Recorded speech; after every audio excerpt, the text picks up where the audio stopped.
مجھے اپنے بہتر مستقبل کے لیے اور پیسہ کمانے کے لیے باہر جانا تھا۔ میں نے لندن جانے کا پروگرام بنایا۔ بابا نے مجھے ہر ممکن طریقے سے سمجھانے کی کوشش کی کہ بیٹا، ہجرت صرف بڑے مقصد کے لیے کرتے ہیں۔ تم دنیا کمانے کے لیے ہجرت کرنا چاہتے ہو، جس کی قیمت مچھر کے ٹوٹے ہوئے پر کے برابر بھی نہیں۔ پتر، اپنی پہچان چھوڑ کر مت جاؤ۔ پاکستان ہماری پہچان ہے۔ درخت بھی ہمیشہ اپنے پتے تبدیل کرتا ہے، جڑیں نہیں۔ مگر میں نہ مانا۔ ایئرپورٹ پر مجھے رخصت کرتے ہوئے بابا بولے، بیٹا، اب میں بوڑھا ہو گیا ہوں۔ بڑھاپا جسم کی جلا وطنی کا نام ہے۔ پتر، بڑھاپے کی زندگی اور دیوار پر لکھی لکیروں میں کوئی فرق نہیں ہوتا۔ ان کو مٹانے کے لیے ایک بارش ہی کافی ہوتی ہے۔ پھر ضبط کا مضبوط حصار توڑ کر کچھ آنسو میرے باپ کی آنکھوں سے بہہ نکلے۔ مجھے بولے، بیٹا، پچھتاوا بقیہ عمر ضائع کر دیتا ہے، اور پھر آدمی کو خشک سمندر کی لہروں کا شور عمر بھر سونے نہیں دیتا۔ میرا ہاتھ پکڑ کر بولے، سنو تم خواب ہو میرے، سنو تم خواب ہو میرے۔ پھر مجھے گلے لگا کر میری طرف دیکھے بغیر ایئرپورٹ سے باہر نکل گئے، اور پھر میں یہاں لندن میں دنیا کی دلدل میں گم ہو گیا۔ ایک گوری سے شادی کے بعد مجھے یہاں کی نیشنلٹی بھی مل گئی تھی۔ کئی سال تک بابا سے رابطہ نہ ہو سکا۔ سال پہلے ان کا خط آیا تھا۔ لکھا تھا، بیٹا، اب تم پاکستان آئے بھی تو مجھے دیکھ کر تمہیں مایوسی ہوگی۔ اب تم میرے چہرے کو دیکھ کر ڈر جاؤ گے، کیونکہ اب اس پر سرسوں کی پیلی رت اتر چکی ہے۔ تھوک کے خون سے یقیناً تمہیں نفرت ہو گئی، مگر اب یہ طبیب کے بس میں بھی نہیں رہا۔ اب تم مجھ سے ٹوٹ کر پیار نہیں کر سکو گے، اور یقیناً اپنی بیوی بچوں کے پاس لوٹ جاؤ گے۔ بیٹا، مجھے تیری جدائی نے مار دیا ہے، ورنہ میں اپنے مرنے تک جینا چاہتا تھا۔ بیٹا، میری آنکھوں کا دریا سوکھ گیا ہے۔ افسوس میرے پاس اتنا وقت بھی نہیں تھا کہ 2 جملوں کا ہی صحیح مگر اس خط کا جواب دے دیتا۔ میں ایک دن اپنے گھر میں بیٹھا اپنی بے حساب دولت کا حساب کر رہا تھا کہ میرا ایک پرانا دوست مجھ سے ملنے آ گیا۔ پوچھنے لگا، کب سے پاکستان نہیں گئے؟ میں نے کہا، 11 برس بیت گئے ہیں، وقت ہی نہیں ملا۔ پاکستان جانے کا سوچ رہا ہوں، اگلے برس جاؤں گا، بابا سے بھی جو ملنا ہے۔ اس نے حیرانی سے میری طرف دیکھا، کہنے لگا، تم پاگل ہو کیا؟ تمہیں سچ میں کچھ بھی معلوم نہیں؟ کیا تم اپنے باپ کے مرنے پر بھی پاکستان نہیں گئے کیا؟ میں اس کی بات حیرانی سے سنتا رہا اور کہا، تم کیا کہہ رہے ہو؟ بابا مر گئے؟ میری آہ نکل گئی، مگر مجھے کسی نے بتایا کیوں نہیں؟ ان کی وصیت تھی میرے بیٹے کو اطلاع مت دینا، اسے آنے میں تکلیف ہوگی۔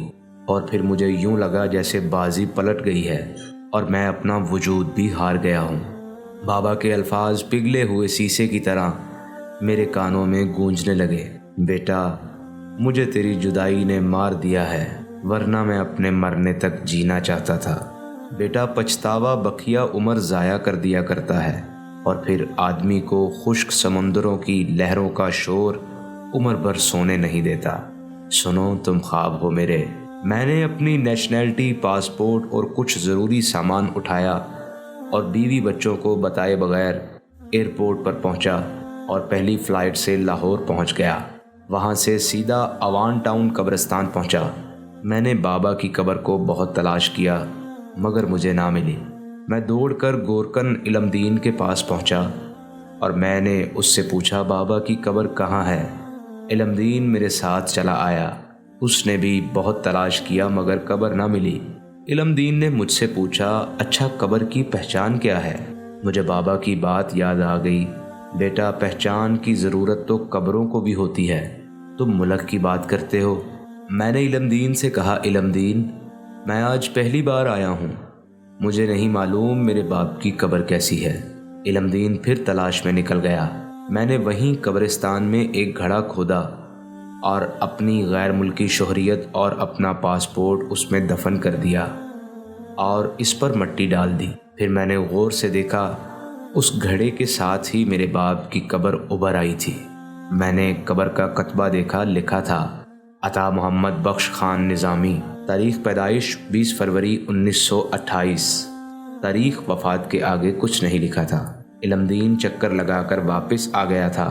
میں نے کہا یہ قبر میرے باپ کی ہے، مگر علم دین اس پر تاریخ وفات کیوں نہیں لکھی؟ علم دین نے قبر کی طرف دیکھا اور پھر افسوس اور نفرت سے میری طرف دیکھا اور خاموش رہا۔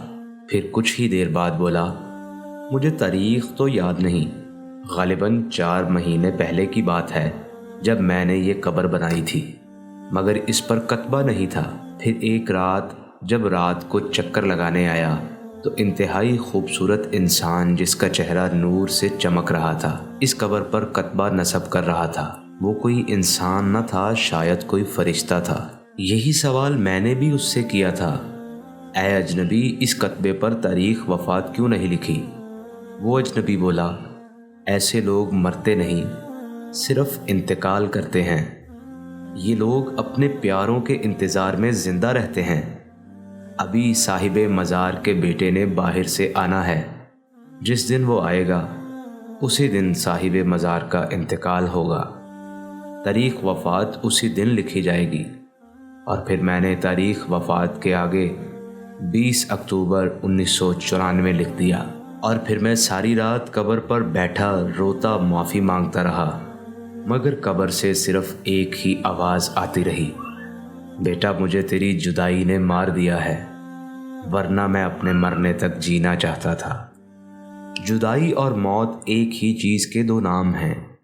ہجر کا دکھ دیکھنا ہو تو حضرت یعقوب علیہ السلام کی آنکھوں کی طرف دیکھو، جن کی روشنی اپنے فرزند حضرت یوسف علیہ السلام کی یاد میں روتے روتے چھن گئی۔ اور ہجر ایک ایسی اذیتناک موت ہے جس میں جان سے جاتے جاتے بھی عمر لگ جاتی ہے۔ اور سنو تم خواب ہو میرے، سنو تم خواب مت ہونا۔ لاہور کی گلیوں میں جہاں کبھی میلی چادر اوڑے ساغر پھرتا تھا، اب وہاں ایک ملنگ بے تحاشا بڑے ہوئے بالوں اور میلی چادر لیے پھرتا نظر آتا ہے۔ رات ہوتی ہے تو ساغر کی طرح کسی بھی فٹ پاتھ پر لیٹ جاتا ہے، مگر آج تک اسے کسی نے سوتے ہوئے نہیں دیکھا۔ صبح ہوتے ہی بازار میں چلنا شروع کر دیتا ہے۔ جہاں کہیں کوئی بوڑھا نظر آتا ہے اس کو روک روک کر سلام کرتا ہے، اس کا ہاتھ پکڑ کر چومتا ہے اور کہتا ہے، بابا اپنے مرنے تک ضرور زندہ رہنا، اور خدا کے لیے اپنے بیٹے کو باہر مت جانے دینا، اس کا پاسپورٹ پھاڑ دینا۔ اور صرف تکتا ہوا آگے بڑھ جاتا ہے اور پھر کربناک لہجے میں گانے لگتا ہے، سنو تم خواب ہو میرے، سنو تم خواب مت ہونا۔